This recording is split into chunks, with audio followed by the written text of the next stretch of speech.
जय हिंद साथियों। तरक्की की फसल हम भी काट लेते, थोड़े से तलवे हम भी चाट लेते, बस लहजे में मेरा जी हजूर ना था, इसके अलावा मेरा कोई कसूर ना था।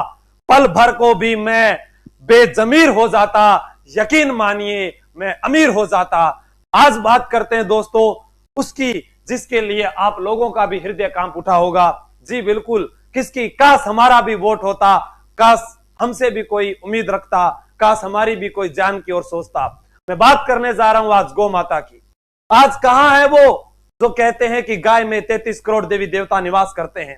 कहां गए वो उसकी रक्षा करने वाले जो कहते हैं कि गाय को अगर काटा गया तो हम आंदोलन करेंगे? यहां पर आज हजारों की संख्या में गायें जो है मरी जा रही है। एक भी नेता, एक भी धर्मार्थ वाला व्यक्ति कोई भी आगे नहीं आ रहा। क्यों? क्योंकि उनके पास क्या नहीं है। उन बेजुबान जानवरों का क्या कसूर है? वो कह रहे हैं मेरी जान बचा लो, मेरी जान बचा लो। हम बोल नहीं पा रहे हैं, हम किस तकलीफ में जा रहे हैं। हमारे अंदर पेट दर्द होता है तो मां मेरा पेट दर्द हो रहा है, सिर दर्द हो रहा है, मुझे बुखार हो रखा है, मेरे ये घाव हो रखा है, दवाई लगाइए।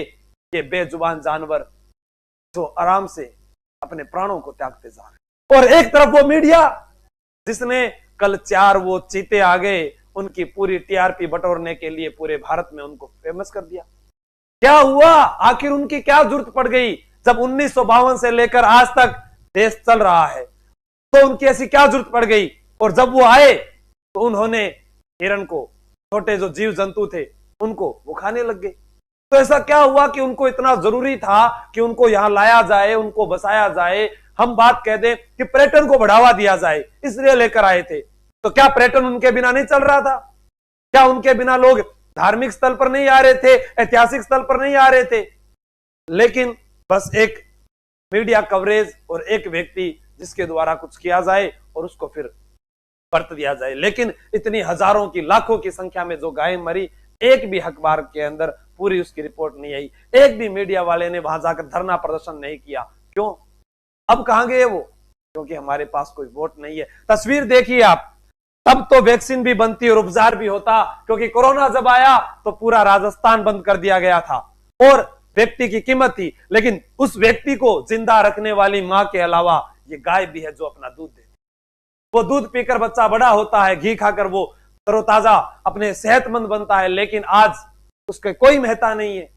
उन चीतों के बगैर तो हम रह सकते हैं, लेकिन अगर ये गाय नहीं रही तो बच्चा जो छोटा है वो अपनी मां के दूध के अलावा सिर्फ ही नहीं, वो रो रो कर, बिलक बिलक कर वो भी जाता रहेगा। क्यों इनकी रक्षा नहीं की जा रही? पूछो इस मां से। इसमें लिखा है, ये व्यक्तियों की कुछ पोस्ट थी, उन्होंने कहा कि सर आप क्यों नहीं बोल रहे? किसके खिलाफ बोलूं भाई? आप लोग खुद कहिए कि जितने भी धार्मिक अनुष्ठान है, चाहे मंदिर है, मस्जिद है, गुरुद्वारा, कहीं पर भी हम वहां पर दान पात्र में पैसा डालकर आते हैं। किस लिए डालकर आते हैं? इसलिए कि जब कोई संकट आए तो वहां से हमारे के लिए सहयोग किया जाए, या मंदिर में कोई भूखा व्यक्ति है या मस्जिद में कोई भूखा व्यक्ति हो तो उसको खाना खिलाया जाए। इसलिए नहीं डाला जाता कि वहां के जो ट्रस्ट बैठे हैं वो अपने अंदर उन पैसों को डालते जाएं और अपने घर की कोठियों को बनाते जाएं, गले में सोने के हाथ डालते जाएं। इसलिए वो पैसा नहीं है, वो पैसा जनता का है। और जनता जिस दिन सवाल कर गई, जिस दिन जाग गई, उस दिन पूछेगी ये क्यों वीआईपी दर्शन बनाए गए हैं? जब भगवान एक का है तो फिर वीआईपी दर्शन क्यों है? क्यों उसके नाम पर पैसा लिया जा रहा है? कहां जा रहा है वो पैसा? किसके पास जा रहा है आखिर? हमें तो नहीं दिखा कि इतने संकट के अंदर वो पैसा लेकर कोई आया हो। इतने जो है अपने कहते हैं कि गौ माता के नाम पर इतनी जो है गौशाला खुली हुई है, इतने आयोजन होते हैं, उनके ऊपर इतने लाखों की संख्या में पैसा आ रहा है। कभी अभी तक कोई ऐसी पोस्टेज नहीं आई है कि जिन्होंने दान कर दिया हो, खोल दिया हो सारे के सारे दरबार। आप कहते थे ना राजपुताने के कारण है, कलयुग के कारण है राजा महाराजाओं को, क्योंकि जब जब संकट आया तो उन्होंने अपने दरबार खोल दिए थे। आज ऐसा कोई नहीं कर रहा है। क्यों? आखिर वो पैसा सिर्फ आपका है, इनके लिए फिर कहां से आएगा? ये मां इस गाय से, इस बछड़े से इतना प्रेम करती है जो बिलख रही है। लिखा है कि अर्थशास्त्र जब धर्मशास्त्र पर चढ़ बैठता है तो गोरख से ही चमड़े की दुकान खोलकर गो का चमड़ा सस्ता बेच देता है। एक तरफ रो रही सड़क पर गोपाल तेरी गैया है, खरीदी करोड़ों में विदेशी बिलैया है। आप देखिए इन दोनों में से हमें महत्व किसका है? हमें इनकी आवश्यकता है, इनकी आवश्यकता नहीं है। इनको देख के तो हम डर कर भागते हैं, अपनी जान बचाने की कोशिश करते हैं, फिर वो डर पैदा करने के लिए इनको क्यों लाया गया? जो हमारी रक्षा हमें आज जो हष्ट पुष्ट बनाती है वो आज जा रही है। किसी का ध्यान ही के अंदर तो नहीं हुआ है। बारे घटिया राजनीति, एक को लाए और दूसरे को मार गिराए, सब को अरे सबके दिन भर चीते की धार दिखाई दी, लेकिन एक बार भी हिरण के आंसू नहीं दिखे समाज के द्वारा। एक बार फिर से सबने पत्र लिखकर भेजा कि आखिर क्यों इनको लाया गया और इनकी जो हम रक्षा कर रहे थे इनको आखिर क्यों मारा गया। बाकी कोई और साथ नहीं आया। क्यों नहीं आए भाई? आप भी लिखकर भेजो, हमें नहीं चाहिए, वापस ले जाओ, हमें नहीं चाहिए इनको। और जो आज गायों के लिए कुछ भी कार्य नहीं कर रहा है, मैं अपने क्षेत्र की बात कर रहा हूं, मेरे घर पर आने वाले चौखट पर, उसको वोट नहीं दिया जाएगा जिसने इनकी रक्षा नहीं की। ध्यान रखना, तभी आना तब इनके लिए कुछ करो। ये देखो, मंदिरों के पास अरबों रुपए का चढ़ावा है, मोटी मोटी फीस लेने वाले कथावाचक जो पूरे दिन गाय के महत्व को बताते हैं, राजनेता गाय के नाम पर सरकार बनाते हैं, हर दुकान पर गौ सेवा दान पत्र रखा रहता है। अगर इतनी विकट घड़ी में भी गायों के लिए इन सबका पैसा काम नहीं आया तो आखिर कब काम आएगा? ये सवाल है मेरा उन युवाओं से। आखिर आप कब उस दिन वीडियो बनाओगे अपने सोशल मीडिया पर, कब लिखोगे कि मेरे घर पर वोट लेने तभी आना? तब इनके लिए आप कुछ करके दिखाओ, इन बेजुबान पशुओं के लिए कुछ करके दिखाओ, इनकी जान बचाकर दिखाओ। ये बोल नहीं पा रहे हैं, क्यों? कौन करेगा फिर? जब आप आ सकते हैं, आप कह सकते हैं कि 33 करोड़ देवी देवता निवास करते हैं, तो फिर आप उनको कैसे मार सकते हैं? उनकी ओर ध्यान आकृष्ट क्यों नहीं किया गया अभी तक?